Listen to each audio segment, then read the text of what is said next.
Hello everyone, welcome to star IQ. Star IQ में आप सभी का बहुत बहुत स्वागत है। आज है 18 जून और 18 जून 2021 के हरियाणा करंट अफेयर इस वीडियो में हम लोग पढ़ने वाले हैं। प्यारे बच्चों, स्टार आईक्यू को अगर आपने अभी तक सब्सक्राइब नहीं किया है तो कर लीजिएगा। और दोस्तों, अगर आप मुझसे अनअकैडमी पे पढ़ना चाहते हैं तो आप डिस्क्रिप्शन बॉक्स में दिए गए मेरे प्रोफाइल लिंक पे क्लिक जरूर कीजिएगा और मुझे फॉलो कीजिएगा।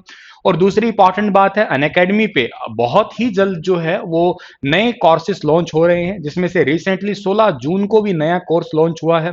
आप उस कोर्स को परचेज कर सकते हैं और 24 महीने का अगर आप कोर्स लेते हैं तो आपको 7800 रुपए टोटल, लेकिन 325 रुपए पर मंथ पड़ेगा। ये इससे भी कम रुपीस का हो जाएगा अगर आप मेरा अनलॉक कोड यूज करते हैं स्टार आईक्यू। इस कोड को यूज करने से आपको इंस्टांट 10% का डिस्काउंट भी मिल जाएगा।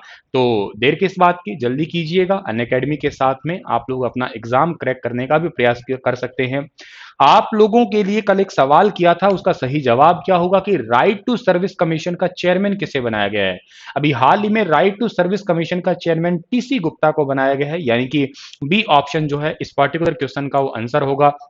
आज का पहला क्वेश्चन, टोक्यो ओलंपिक के लिए भारतीय महिला हॉकी टीम में हरियाणा की कितनी बेटियों का चयन हुआ है। बेहद बेहद इंपॉर्टेंट क्वेश्चन है। और भारतीय महिला हॉकी टीम में हरियाणा की जो है ना टोटल 9 बेटियों का सिलेक्शन हुआ है। ए ऑप्शन जो है इस पर्टिकुलर क्वेश्चन का वो आंसर होने वाला है। इन 9 बेटियों में से हम लोग बात करते हैं कौन कौन सी ये बेटियां हैं। देखिएगा, सोनीपत जिले से मोनिका मलिक और नेहा गोयल और निशा, ठीक है, इन तीनों का हुआ है। कुरुक्षेत्र से रानी रामपाल, नवजोत कौर और नवनीत कौर है, ठीक है। हिसार से जो है वो है शर्मिला, उदिता और सिरसा से सविता पूनिया का सिलेक्शन हुआ है। आप इनकी फोटो देख सकते हो, रानी रामपाल, सविता पूनिया जिनका रिसेंटली सिलेक्शन हुआ है, मोनिका मलिक है, नवजोत है, नवनीत है, उदिता है, नेहा है, शर्मिला है और निशा है। इनका अभी रिसेंटली टोक्यो ओलंपिक में भारतीय हॉकी टीम में सिलेक्शन हुआ है। अच्छा, एक इंपॉर्टेंट बात आपको बता देता हूं मैं कि रिसेंट ही जो क्या करूंगा कि ओलंपिक में जिन जिन का सिलेक्शन हुआ है उनका एक सेपरेट वीडियो क्लिप आपको देने वाला हूंगा, जिससे आप लोगों को बहुत ज्यादा मदद मिल जाएगी अपने एग्जाम की प्रिपरेशन में। बहरहाल आपके लिए ये क्वेश्चन तो बहुत इंपॉर्टेंट था ही, इसको तो आप जरूर याद रखिएगा। अगला क्वेश्चन आपका क्या होने वाला है कि हाल ही में हरियाणा सरकार ने कितने करोड़ रुपए के राहत पैकेज की जो है अभी रिसेंटली घोषणा की है। तो अभी हाल ही में हरियाणा सरकार ने कितने करोड़ की राहत पैकेज की घोषणा की है भाई। ऑप्शन आपका मिल रहा है 1100 करोड़, ऑप्शन मिल रहा है आपका 1200 करोड़, ऑप्शन मिल रहा है आपको यहाँ पे 5000 करोड़, ठीक है। तो इसमें से बिल्कुल ठीक आंसर जो रहेगा वो रहेगा 1100 करोड़, 1100 करोड़। 600 दिन सरकार के अभी रिसेंटली जो है वो पूरे हुए हैं। ये तो बात आप लोगों ने शायद न्यूज में वगैरह में बहुत बार इसको सुन लिया होगा, ठीक है ना। 600 दिन सरकार के पूरे हो गए, चलो अच्छी बात है, पूरे हो गए। इस 600 दिन पूरे होने पे कुछ है कि यूं कहिएगा वादे जुमले तो होते ही होते हैं, हर साल ही होते हैं वो तो नो डाउट। तो इसमें से सबसे पहला है कि असंगठित श्रमिकों को 600 करोड़ रुपए जो है दिए जाएंगे। अब गुरुजी, असंगठित श्रमिक कैसे होते हैं? जिनके पास में कोई फिक्स मैनर का काम ना हो। जैसे आप लोगों ने कभी बहुत सारे लेबर चौराहे पे देखे होंगे, हर रोज सुबह कुछ मजदूर आके खड़े हो जाते हैं, ठीक है। तो उनके पास में हो सकता है आने वाले 5 दिन 10 दिन के लिए, या कोई घर बन रहा है तब तक के लिए काम हो, दिहाड़ी मजदूरी मिल रही हो, ठीक है। तो उनका कोई फिक्स काम ना हो, एक प्रकार से वो असंगठित मजदूरों के अंदर ही उनका नाम शामिल हुआ। फिर दुकानदार और छोटे व्यवसायी को 150 करोड़। संपत्ति कर, जो आपका बेसिकली पर्टिकुलर संपत्ति कर है, उसमें अगर छूट मिलने की बात करते हैं तो तकरीबन 150 करोड़ का।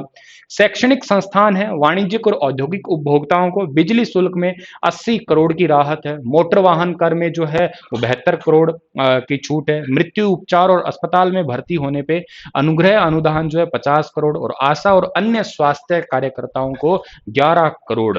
ये आप लोगों को एक प्रकार से आंकड़े याद कर, देखो मिलेंगे नहीं मिलेंगे हमें उसका हम नहीं कहते, लेकिन हमारे लिए आंकड़े जरूर है याद करना कि हाल ही में सरकार ने संपत्ति कर में कितने करोड़ की जो है वो छूट दी थी। इसके अलावा मोटर वाहन कर में कितने करोड़ की, मृत्यु उपचार में कितने करोड़ की। तो इंपॉर्टेंट स्लाइड है, आप इसका स्क्रीनशॉट अपने पास रखिएगा, याद कर सकते हैं। हरियाणा सरकार ने ई ट्रैक्टर खरीदने वाले किसानों को कितने प्रतिशत छूट देने की घोषणा की है। भैया, ई ट्रैक्टर क्या होता है पहले तो सर ये समझाया जाए हमें। ई ट्रैक्टर का मतलब अब ऐसे ट्रैक्टर भी हरियाणा में आ चुके हैं जो बिजली से चलने वाले हैं गुरुजी, ऐसा भी है, बिल्कुल ऐसा होगा। जैसे ई वाहन नीति हरियाणा में अपनाई जा रही है, अपनाई भी क्यों ना, क्योंकि सबसे बड़ा मुद्दा है ही फिलहाल हमारे पास में पेट्रोल और डीजल का। भैया इसने 100 से पार का रिजल्ट दिखा रहा है फिलहाल, ये बहुत बहुत जो है ना पैसे बढ़ चुके हैं। इस करके क्या है कि ई ट्रैक्टर हर चीज ही, जैसे एग्जांपल से हरियाणा के अंदर जो है इलेक्ट्रिक व्हीकल के लिए 4 जनवरी 2021 को पंचकुला से इलेक्ट्रिक चार्जिंग स्टेशन शुरू हुए थे। कहा था हर 3 किलोमीटर पे इलेक्ट्रिक चार्जिंग स्टेशन बनेंगे, टोटल 500 बनेंगे।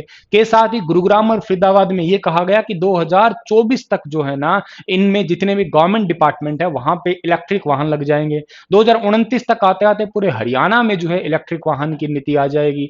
तो ऐसे में ई ट्रैक्टर भी आ चुका है, और इसके लिए अगर कोई ई ट्रैक्टर खरीदता है तो सरकार उसको 25% का डिस्काउंट देने वाली है, यानी कि बी ऑप्शन जो है इसका हमारा ठीक रहेगा।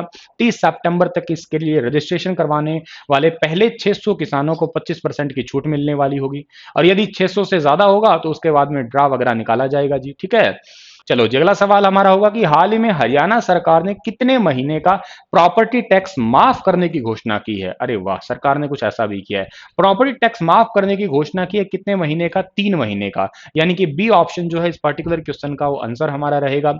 हरियाणा सरकार ने, मैंने कहा अभी आपको कि 150 करोड़ रुपए की राहत दी है। इसमें नगर निगम है, नगर परिषद है, नगर पालिका है, इसके अधीन आने वाले शहर के लोगों को 3 महीने का प्रॉपर्टी टैक्स जो है वो माफ किया जाएगा। 3 महीने कौन कौन से गुरुजी? एक महीना अप्रैल का है, एक महीना मई का है, एक महीना कौन सा है? जून का है। इन 3 महीनों का प्रॉपर्टी टैक्स जो है वो लोगों पे नहीं लगेगा। ये बात आप लोगों को याद रखनी है। के साथ ही थोड़ी मोटी और बात याद रखो कि इसी तरह 10 से 40,000 रुपए तक के फिक्स चार्ज में से 10,000 रुपए की छूट दी जाएगी। 40,000 रुपए से ज्यादा का फिक्स चार्ज जिन कनेक्शन पर है उन्हें 10% की छूट दी जाएगी। बिजली कनेक्शन पे जो है ना, जिन लोगों का फिक्स चार्ज 10,000 रुपए तक का है उन्हें जो है ये माफ किया जाएगा। ये बात को भी आपको याद रखना है जी। चलो जी, थोड़ा आगे जाएं हम लोग। हाल ही में हुए सर्वे के अनुसार मार्च 2021 में पूरे प्रदेश में 1647 में से 500 ही वन रक्षक है। वन रक्षक की सीनियरिटी लिस्ट पूरे स्टेट में 1 जनवरी और कौन से साल से लागू हुई थी? तो ये प्यारे बच्चों 1 जनवरी 1986 को जो है वो लागू हुई थी। अब ये क्या है सर, थोड़ा समझाइएगा। देखो, थोड़ी बात ध्यान से पढ़ो कि 1986 में जो है ना एक सीनियरिटी लिस्ट बनी थी जिसमें 1827 वन रक्षकों मतलब टोटल स्वीकृत पद थे 1827, उसमें से 1640 वन रक्षक थे, 1647 के आसपास थे, मतलब कहिएगा प्रॉपर। तो मतलब भी कि टोटल पोस्ट तो 1827 थी, और 1827 में से लगभग 1650 पद जो थे ना वो वन रक्षकों के मतलब फिल थे, बाकी कुछ है कि खाली थे। ठीक है, लेकिन ये आंकड़ा देखने को मिला 1996 में, तो यहाँ पे कुछ बढ़े, 62 वन रक्षकों की संख्या बढ़ी, आंकड़ा जो है ना लगभग 1700 के आसपास पहुंचा। साल 2006 में फिर घट गया 1000, और साल 2016 में 847, और 2021 में तो सच में चौंका दिया, केवल ही 500 रहे हैं। तो आप बात कर रहे हो 5 जून को कि हम पेड़ लगाएंगे, पुराने पेड़ों को हम लोग पेंशन देंगे, नए पेड़ 3 करोड़ लगाएंगे। अरे पेड़ तुम लगाओगे तो सही, उनकी मतलब देखभाल करने वाला कौन है? उनकी देखभाल करे बिना पेड़ कैसे बड़ा हो सकता है? और इसके लिए सरकार क्या कहती है? फिर सरकार कहती है हमने आउटसोर्सिंग पॉलिसी पे किसी व्यक्ति को नियुक्त कर लिया। एक अच्छा खासा पूरा पेड़ बनने में 20 साल लगते हैं, तो भाई जब तक सरकारी कर्मचारी नहीं है तब तक तो ये काम कैसे चलने वाला है? ठीक है, आउटसोर्सिंग पॉलिसी तो 2-3 साल बाद में चेंज हो जाएगी, तो बड़ा दिक्कत वाली बात है ये। ठीक है, तो यहां जहां एक तरफ बात हो रही है कि पेड़ों को बचाए, हरा भरा हरियाणा बनाया जाए, वहीं इनकी देखभाल करने के लिए जो सीनियरिटी लिस्ट बनी थी, सीनियरिटी लिस्ट 1986 में बनी थी, आपके लिए क्वेश्चन तो इंपॉर्टेंट ये हुआ, लेकिन इस सीनियरिटी लिस्ट के तहत देखा जाए तो जहां 1800 1850 पोस्ट थी उसमें से केवल ही 500 पोस्ट मतलब घट रही है, लगभग अभी भी घटे ही जा रही है ये हर साल भी।